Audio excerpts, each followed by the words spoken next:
Hey everybody, it's me, the A to the B, right here on Double AD. Welcome back to Atlantis After Dark.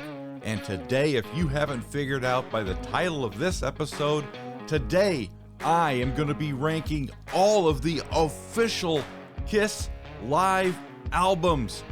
Don't go anywhere, you're going to want to stick around for this one.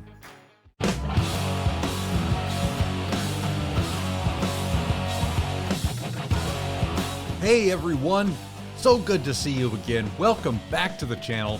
If you could please hit that subscribe and that like button, then you'll get more content just like this. It's that easy. And yeah, I don't think there's too much left to talk about. This is just the official live releases.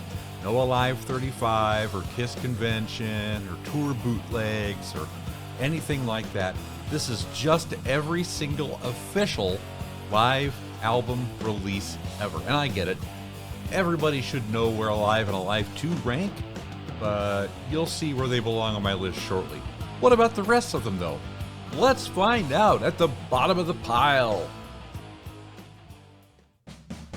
Coming in at number 14, Off the Soundboard, Virginia Beach 2004, featuring Gene, Paul, Eric Singer, and Tommy Thayer.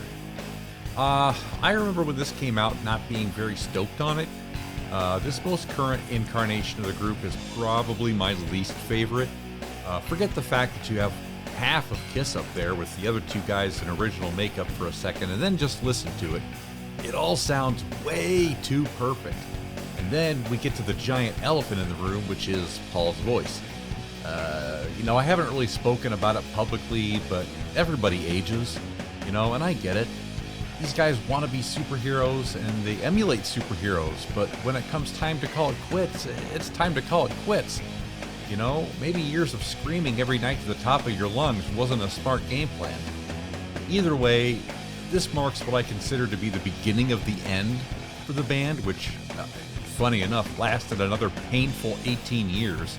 Seriously, that's how long it's been between the time of this show and their, quote, last show, which even as I sit here, they've announced another unmasked show in Vegas later this summer, but I digress. I'm not a fan of seeing my heroes anything less than what they were, and I'll just leave it at that.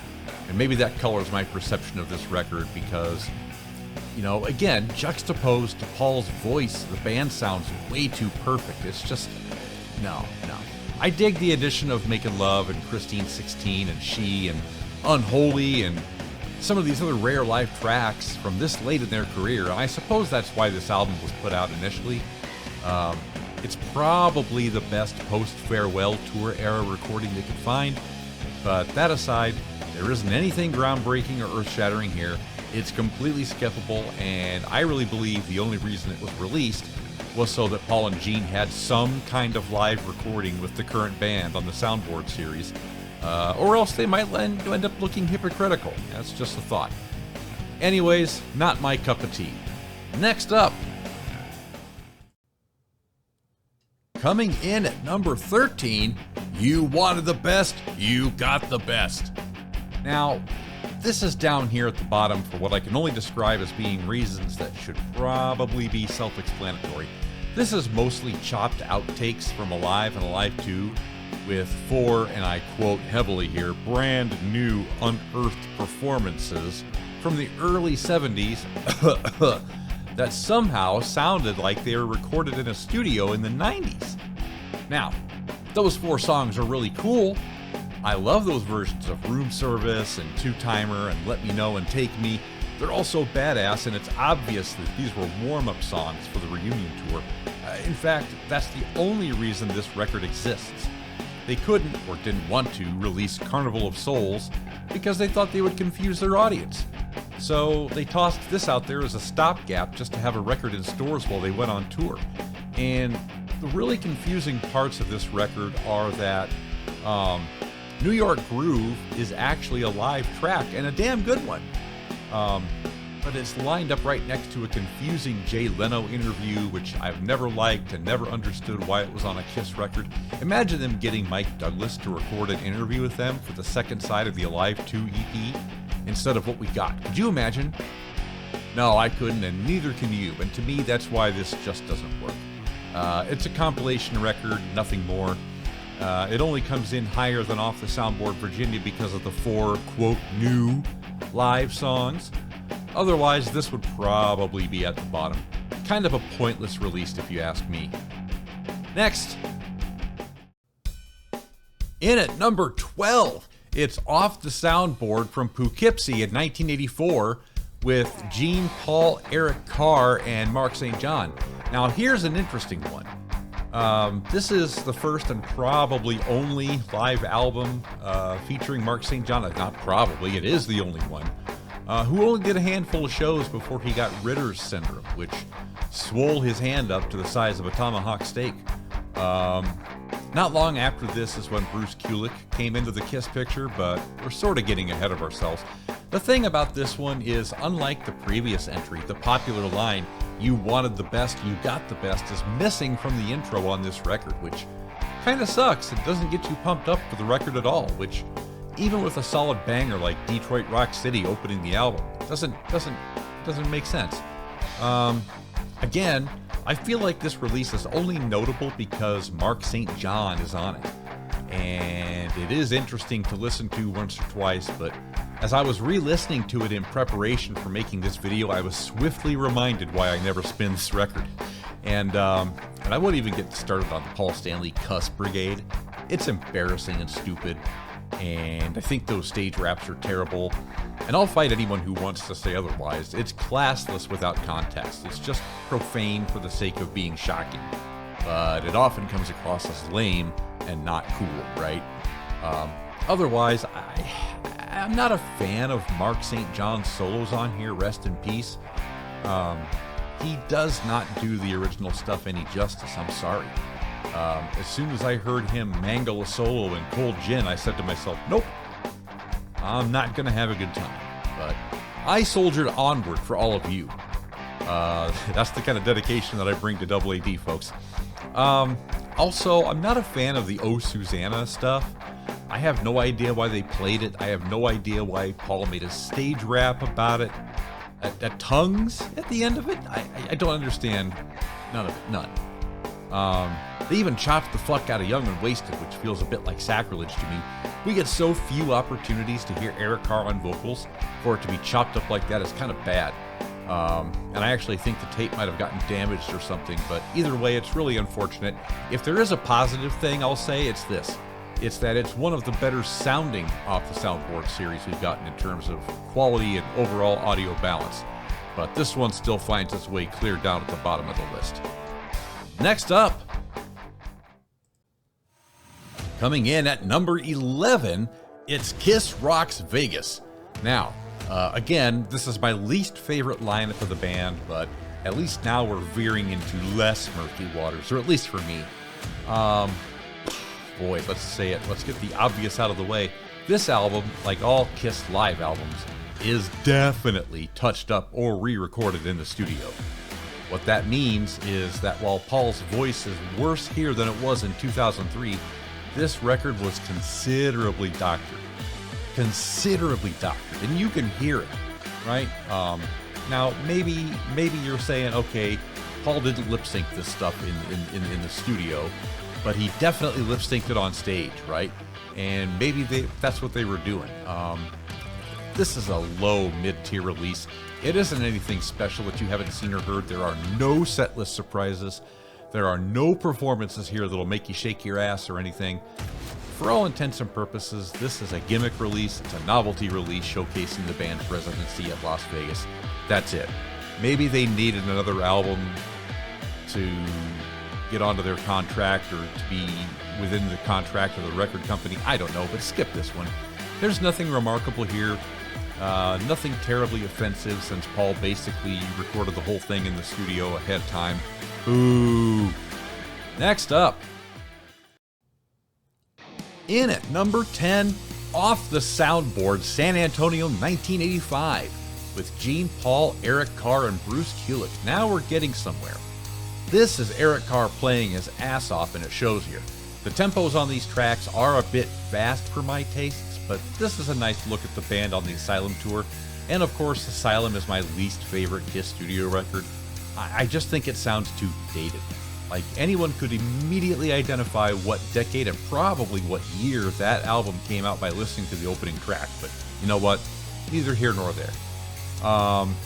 This album, like a lot of the other Off the Soundboard offerings, have different and unique live tracks. Fits Like a Glove, Tears Are Falling, and even All Night are welcome additions. Even though I don't really like the last of the latter of the two, latter of the three there, I apologize. As is Under the Gun, and it's cool enough, right? But I don't understand this fascination with Oh Susanna. Somebody explain that to me in the comments below. I mean, I'm just befuddled as to why they decided to play this. For years, it wasn't just a one-off thing. This was years they did this. And this, again, just like previous, maybe one of the best sounding Off the Soundboard records released so far. It really is a high-quality sounding recording for a soundboard recording. It makes me wonder what else Kiss is hiding in their fabled vaults. And I want to talk a little bit, because I am somewhat of an amateur guitarist myself. I want to talk about Paul Stanley's amateur hour fretboard tapping, quote, solo that happens on this record. I mean, what the fuck is that? Eddie Van Halen called, he's spinning in his grave as we speak, right? This is a time when profanity is not only called for, but deserved as well. Between that solo and his stupid cuss word stage raps, it takes this whole record down, really far down the peg. And Gene isn't immune to dropping F-bombs either, but Paul is mostly guilty here. Eric Carr's drum solo was a really nice touch, but I think it kind of starts slow and then it leads into War Machine, which is badass. And this might also be the best live version of I Love It Loud I've ever heard. I'm not a fan of them skipping part of the second verse, especially since we get treated to a 3-minute monologue about how some geography teacher has big tits or something, whatever. I hate these stage raps. It's interesting that they end this album with Lick It Up, the super extended version, which is an odd choice for a closer, but hey, you know what? At least it's different. Overall, this record doesn't deserve any real hate, aside from the cussing and the stupidity, but the parts that don't get praised don't make up for the sum of this album's missteps. They just don't. Next up. Coming in at number 9, it's Kiss Alive 3. Right off the bat, I hate the drums on this record. I hate the way they sound. Way too bass heavy, and not in a good way. In a mostly muted way, like somebody stuffed the bass drum with some of that soundproofing foam or whatever and then mic'd it. Just a strange decision to make by a guy who, for all intents and purposes, should know better. And yeah, that applies to both Paul Stanley and Eddie Kramer. In particular, Detroit Rock City sounds shitty, but that's just me. The versions of songs on this record are only okay to me. Most of them sound neutered and overproduced for a live record, but like the previous record, nothing here is musically offensive. I like the version of Deuce, and I dig the live revenge tracks, but songs like I Love It Loud just sound like karaoke tracks, and that's not a great thing. I do like that they tried to split this into 4, quote, sides, like Alive and Alive 2. If only this record's execution had been more like the first two, this would be very, very different. At least Paul's stage raps have been cleaned up by this point. I mean, I can cuss all I fucking want to, but Paul and Gene better mind their P's and fucking Q's, man. Yeah, again, this record is not unlike most other live records in that it doesn't end with rock and roll all night. Instead, this one ends with a Star-Spangled Banner, which is a really odd choice to have on a live record, much less a Kiss record. And it's only an okay version on top of that, so go figure. Overall, this is where the Kiss albums start to ride that middle of the fence for me. I could take this album or I could leave it. I wouldn't object if somebody put it on, but it wouldn't be the first, second, even third live album I would reach for if I was in the mood for something different. This is a product of its time, really. Having said that, I'm glad we have it because it's a nice end cap to the original lineup going into the reunion tour. People just seem to forget this was 1993, just 2 years before MTV Unplugged, but not me. This is just another mid-album for me, nothing special. Next up, coming in hot at number 8, it's Kiss, the Millennium Concert. The sound of this record is kind of brutal, right? It sounds kind of brick-walled to me, and the tempos are kind of strange on this recording too. They're slow. Having said that, it's a decent enough representation of the band at the time. I do like that I get an album where Peter and Ace play on songs like Heaven's on Fire and I Love It Loud and Lick It Up, and even if they were touched up or completely re-recorded in the studio. In fact, a lot of this record sounds super touched up. Into the Void sounds in particular like Ace did his vocals in the studio for that. This might as well be a sister record to that terrible Japanese re-recorded garbage that came with Sonic Boom. The difference being that this is somewhat miles better. In fact, I have a challenge for anyone willing to take it up. Someone please edit out the crowd noise on this record and see for yourself what's left. I can almost guarantee this whole thing sounds like a studio recording. Having said that, I kind of dig the version of 100,000 Years on this record. It's one of my favorite Kiss songs of all time, and it's not as good, let's be honest, it's not nearly as good as the Kiss Alive version, and it's not even good as the last Kiss version from East Rutherford, New Jersey. But Ace does this thing justice, and Peter gets a nice little drum fill in there instead of a full solo, but it doesn't wind up hurting the song at all. What can I say? Overall, this album is just mostly mid. There are high points. It's not as offensive as much filler as it is with some interesting novel inclusions that are worth checking out, especially for the different live versions of later Kiss songs that weren't recorded by the original four. So check it out if you want to. Not bad. Mid-tier. Next up. All right. Coming in at number 7. Off the Soundboard, Tokyo 2001, featuring Gene, Paul, Ace, and Eric Singer. All right, this is the first ever release off the Soundboard, and I can remember being excited to check it out when they first released it, and I gotta say, I was not disappointed. Warts and all, this thing rocks, man. Towards the end of the farewell tour, Peter had contractual issues with the band. That would see him leave before finishing the final leg of the overseas tour. This means they had to get a drummer, and stat!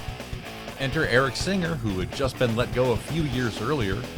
In many ways, the farewell tour served as a litmus test for whether fans might accept people in the original members' makeup, especially this leg of the tour. And I remember this being a big deal at the time. People started calling Eric Singer Cheater Chris, which is funny, I have to admit, but it's not really fair to him. He's doing what anybody else would do in his position, and that's getting paid. So, okay, great, but, whatever. That notwithstanding, this is a unique look at a very short-lived lineup that, you know what? I wish we got more of. This is a decent little record. Certain high points for me are Calling Dr. Love and Talk to Me, which is a really nice inclusion. And even a rendition of I Still Love You leading into Black Diamond, which totally doesn't suck. But the real show stealer for me on this is 100,000 Years. Obviously, it's one of my favorite Kiss songs of all time, and they really do it some justice here. If I had any real gripes with this record, it would be that Ace's guitar is way too low in the mix. I understand that this is a soundboard recording, and I'm glad this exists, right? Don't get it twisted. Ace is on point here. I just wish we had more shows like this.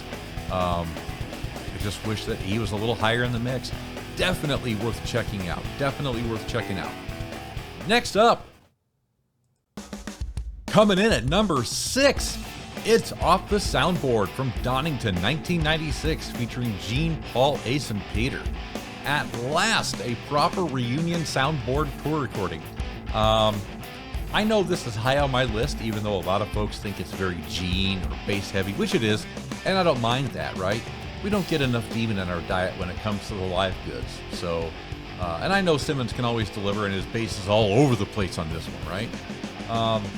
And while most of the time I like records that sound a little bit more polished, there are exceptions. I like that this one sounds more bootleg than the rest of the Off the Soundboard series. Well, stands for the one, that is. We'll talk about it. But I really like Cold Chin on this record, where Ace and Gene trade vocals on the verses.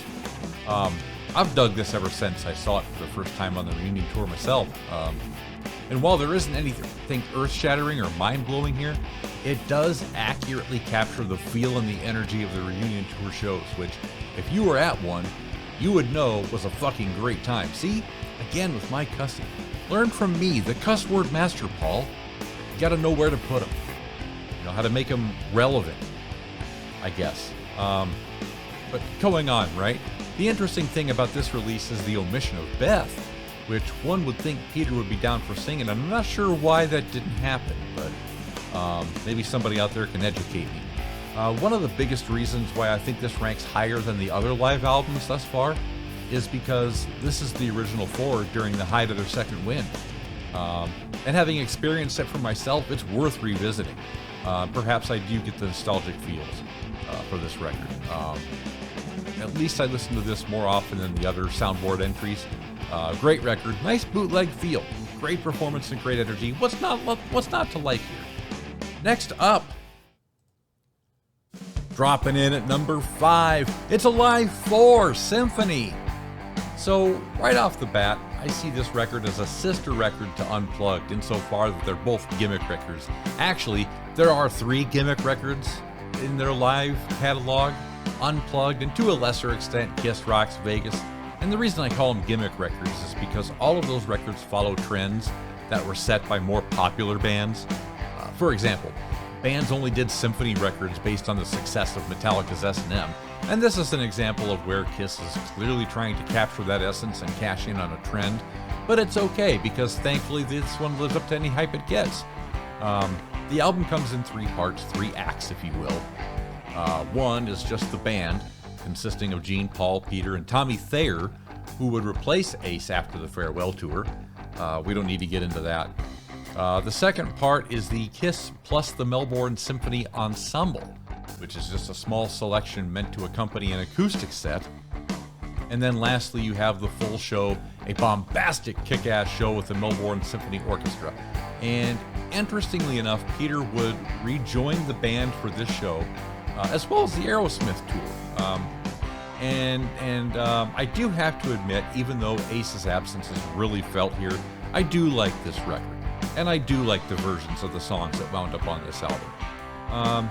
We get some real gems here, and some real one-off things like Peter singing Beth with an actual set of small strings, Going Blind, Sure Know Something, Shandy, even Great Expectations was a mind-blower. They brought out the children's choir for that one. Check it out. Other highlights are God of Thunder, which sounds absolutely evil and ominous, Detroit Rock City, which thumps and grooves in a different yet very badass way, and then the coup de grace for me, Black Diamond, which surpasses any expectations I might have had as a Kiss fan. Overall, if you do like Kiss and you're going to find something to like about this, I have listened to this recently and I think it's aged better than I think a lot of people give it credit for. If you haven't heard it recently, try it. Give it a spin. You might like it if you've never heard it before. It's not a bad way to introduce yourself into Kiss's music. Next up, diving right into number 4, it's Off the Soundboard, Des Moines, 1977, Gene, Paul, Ace, and Peter. And let me tell you guys, man, I love this record. It starts out with I Stole Your Love and keeps climbing from there. It is 1 hour and 15 minutes of prime time, 1977. At their height, you wanted the best, you got the best, hottest band in the land, Kiss! Warts and all, it doesn't matter that this is the other Off the Soundboard series. This is what the Off the Soundboard series should sound like. It should sound like this is a real soundboard recording. It should not sound touched up at all. It should sound like a bootleg. And it should be from an important or pivotal moment in the band's history. And this was at their height. We get 1977 versions of Firehouse, Let Me Go Rock and Roll All Night, Black Diamond, the latter of which closes this record out, which is amazing. The placement of some of the songs on this set list are interesting. They don't close it out with Rock and Roll All Night. I like that Rock and Roll All Night is the song prior to the encore set. You know, it fits the time and it makes the record all that much more special. I even dig the little reveal or the intro by the road crew guy who introduced them after the fact. Peter Criss, Ace Frehley, Gene Simmons, Paul Stanley, and then they tore into the Detroit Rock City. It's great. In many ways, this is what I wish Alive 2 would have given us. And I understand why that record was put out the way it was. 15 live tracks, 5 studio tracks. You didn't want to repeat live tracks that were on a separate record. And that's great, right? I just know it's not a complete show, and therefore it's not a completely accurate depiction of said same, but for an official release, this is the bee's knees, man. I guess what I'm trying to say is that this is a great companion piece to Alive 2. I almost said compilation. A companion piece to Alive 2. Alive 2 is very slick and produced and touched up and Frankenstein, whereas this, it might have been produced to some degree, but it definitely was not touched up. I mean, how could you? You couldn't travel back in time and do it. This isn't some Casablanca late 70s studio trick fuckery. This is legit. This is what Kiss sounded like. 5 out of 5 stars. Terrific. Can't say enough good things about it. Next up, coming in at number 3, Kiss Unplugged. This is the greatest Kiss record not named Alive. I should say the greatest live Kiss record not named Alive. And it might be the best gimmick record. As we explained what a gimmick record was. It's a record that another band put out that Kiss is trying to follow a trend on, meaning they're going to be a gimmick record, but at least it's a damn good gimmick record. Back when MTV was doing Unplugged, they routinely had artists that would step in with things, and these were artists that had their finger on the pulse, right? These were artists that were in step with the zeitgeist of music at the time. Stone Temple Pilots and Nirvana and Alice in Chains and all these grunge bands. And then even some others like Neil Young and Eric Clapton got in on the money train too. But one band I never foresaw doing Unplugged was Kiss, who were actually at a low point in their career at the time.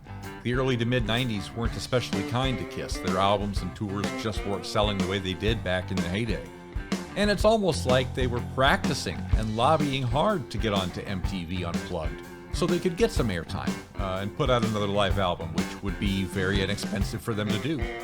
And so they spent a lot of time in the early 90s doing things like Kiss conventions, which featured acoustic sets of Kiss songs, and they even had a surprise visit by Peter Criss at the LA convention, which kind of got the ball rolling for the reunion tour. As a matter of fact, that's the only way MTV said that they would let Kiss do the show, is if they got Ace and Peter back.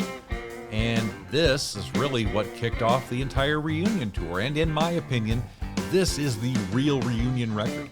Ace and Peter joining Gene and Paul for a couple of songs, and then Bruce and Eric join them on stage for a couple more. It's great! We got a sweet version out of Nothing to Lose of it, so I'm happy with that.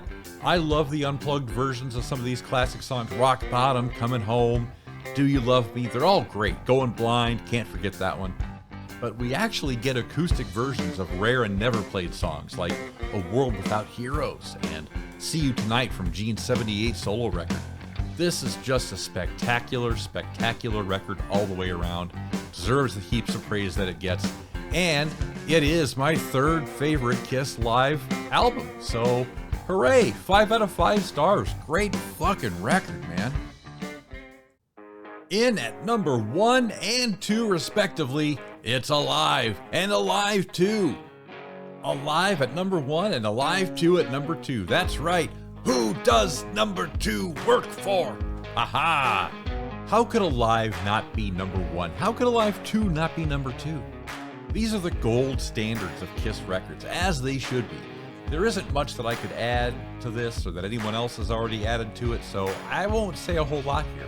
If you love Kiss, you know. If you hate them, that's okay too. If you're in the middle, get out and get your grandma out of here too. Alive and Alive 2 are S-tier records. You deserve to treat yourself. Tell you what, go listen to them right now and then come back and say thank you, AB. I appreciate it. And that's it. Agree or disagree? Leave your comments below and tell me where you would put these records.